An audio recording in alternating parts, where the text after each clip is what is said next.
estigma de Joseph. A Federico.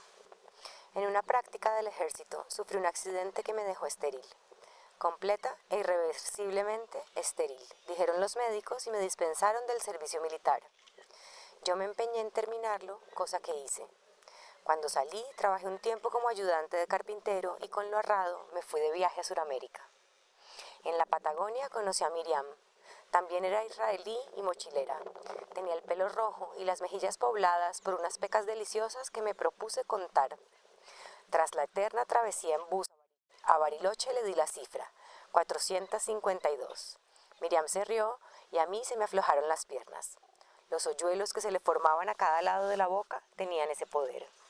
Seguimos viajando juntos. Fuimos a Bolivia, cruzamos la selva en tren hacia Brasil.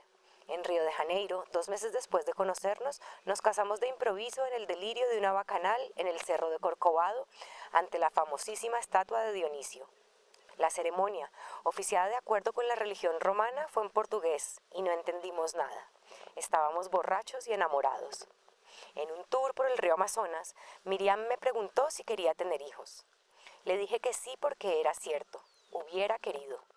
Lo que no le dije fue que no podía tenerlos. Estábamos en la cubierta del barco y en la orilla había una aldea indígena. Los niños jugaban en el agua bajo la mirada vigilante de sus madres que tejían canastos. Tal vez tuve miedo de que Miriam me dejara por lo que yo no podía darle. 6 meses después estábamos de vuelta en Israel. Me empleé como carpintero, mientras ella se preparaba para entrar a la universidad. Una noche, cuando llegué del trabajo, la encontré pálida y temblorosa. La abracé. Le pregunté qué le pasaba.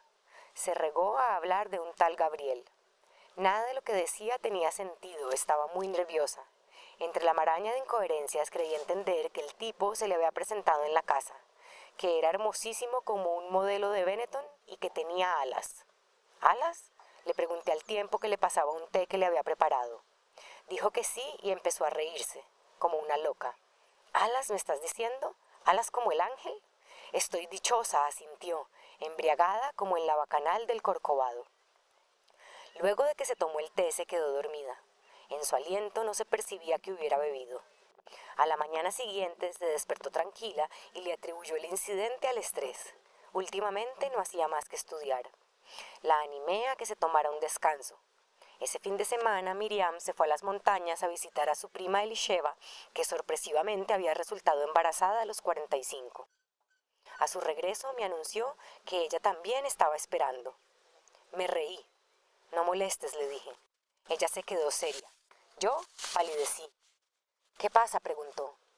Volví a reírme, esta vez con sarcasmo y sin decir nada más. Salí azotando la puerta. Manejé durante horas en una carrera furiosa. Cuando me di cuenta estaba en el desierto. Frené, me bajé del carro y ataqué la indiferencia de la naturaleza con un grito que me salió de las vísceras. Entonces supe que no podría perdonarla. Yo le había mentido, era cierto, pero lo que ella pretendía hacerme a mí, endilgarme el hijo de otro, seguramente del tal Gabriel, que había metido a nuestra casa y la había dejado perturbada, era mucho peor que una mentira. Era una cochinada. Volví dispuesto a hacer las maletas. Miriam estaba dormida en el cuarto. Me senté a descansar en el sofá de la sala y no supe en qué momento me dormí. Joseph, me llamó una voz ubicua.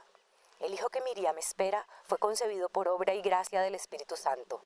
Debes ponerle por nombre Yeshua, porque será el Salvador de los hombres. Entonces vi al dueño de la voz. Era hermosísimo como un modelo de Benetton y tenía alas. ¿Gabriel?, le pregunté rencoroso, y sin esperar la respuesta le mandé un puño a la cara. Cuando se recuperó del embate me miró con una bondad y una compasión infinitas que encontré insultantes. Ella no te ha sido infiel, dijo, no la dejes. Me desperté. Las palabras del sueño todavía resonaban en mi cabeza. Con la conciencia plena de la vigilia me resultaron extrañas. Como todo el mundo, yo sabía que Yeshua significa Dios rescata, pero aquello de Espíritu Santo no me sonaba de nada. Encendí el portátil y abrí Google. Las palabras Espíritu Santo no produjeron ningún resultado. Me sentí estúpido, me desconecté y fui a preparar el desayuno. Sentí los pasos de Miriam que llegaba a la cocina. Me volví con la idea de explicarle, ya sin rabia, por qué no podíamos seguir. Lo que me encontré diciendo, en cambio, fue perdóname. No es que hubiera terminado por creer en el sueño, es que al ver la multitud de sus pecas y los hoyuelos de sus mejillas quedé desarmado. Aunque hubiera tenido un desliz, quizás ella pensaba genuinamente que el hijo era mío. Además, yo era un tipo moderno, de ideas progresistas, capaz de entender la debilidad humana. Iba a sobreponerme a esa infidelidad y aceptar el bebé como mío. Naturalmente, hice todo lo contrario. A cada rato me descubría revisando el celular de Miriam. Sospechaba de sus salidas, buscaba pruebas delatoras cuando volvía y me averigüé la clave de su Gmail. Nunca encontré motivos de reproche, pero le criticaba hasta el color que usaba para pintarse las uñas, presa de un rencor irracional que me dominaba. Nuestra relación se fue deteriorando a medida que crecía su panza. Para el 7.º mes no hacíamos más que pelear. Ella me acusaba de amargura y frialdad y me trataba de padre desnaturalizado. Era cierto, no la acompañé a las ecografías, ni pegué la oreja a su vientre, ni le ayudé a pintar de azul el cuarto. En fin, nunca logré que se produjera el afecto que le debía a la criatura. Así nos cogió el 24 de diciembre, día en que debíamos salir para Belén, donde nos correspondía estar para el censo. Las carreteras eran un caos. Por fin salimos de Brom y tomamos Manger. Miriam sugirió que nos alojáramos en un hotel periférico, argumentando que los del centro debían estar llenos. Solo por no llevarle la idea seguí avanzando. Unos niños palestinos rodearon el carro y me indicaron que parqueara. Lo hice y seguimos a pie. El centro bullía, los almacenes estaban abiertos y los vendedores ambulantes nos acosaban con estatuillas de Adonis, estampas del sumo sacerdote, medallas de doble faz con Afrodita y Perséfone, libros sibilinos y semillas de lechuga y trigo. Una procesión de sacerdotisas y vírgenes vestales que se dirigía al templo romano nos cortaba el paso.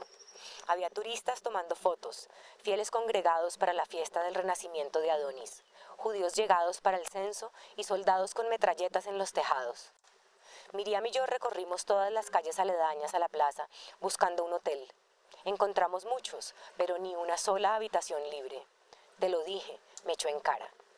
Con esto se desató la riña que venía gestándose desde nuestra entrada a Belén. Ella resoplaba, supuse que de la ira y el cansancio. No se me ocurrió que pudiera ser por su estado, hasta que bajó la mirada.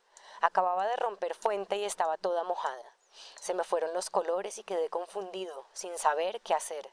¡Ayuda!, gritó Miriam angustiada. Las sacerdotisas y vírgenes vestales que hacían su entrada al templo de Adonis se volvieron a mirarla. La rodearon. Una de las vírgenes se sacó el velo y cubrió a Miriam con él. Se la fueron llevando hacia el templo. Cuando reaccioné, ya habían entrado. Corrí para alcanzarlas, pero me cerraron la puerta en la cara.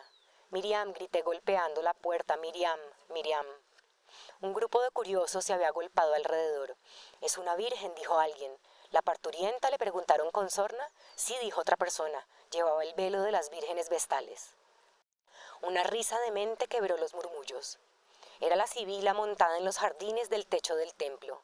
Era viejísima y tenía los ojos muertos. Parecía una momia. «Una virgen», repitió ella las carcajadas con una expresión entre maligna y burlona. De pronto bajó la cabeza y puso sus ojos blancos, vacíos, en mí. Me estremecí. Pasó una eternidad antes de que me dejaran ver a Miriam. Estaba en una cueva detrás del altar, recostada sobre un pajonal. Tenía al niño en brazos. «Joseph», dijo en cuanto me vio entrar, «tengo que decirte algo. El niño es hijo de Dios». Le hice una seña para que no siguiera hablando. El bebé tenía sus hoyuelos y sus pecas. «Todo está bien», le dije conmovido. «Ya nada importa».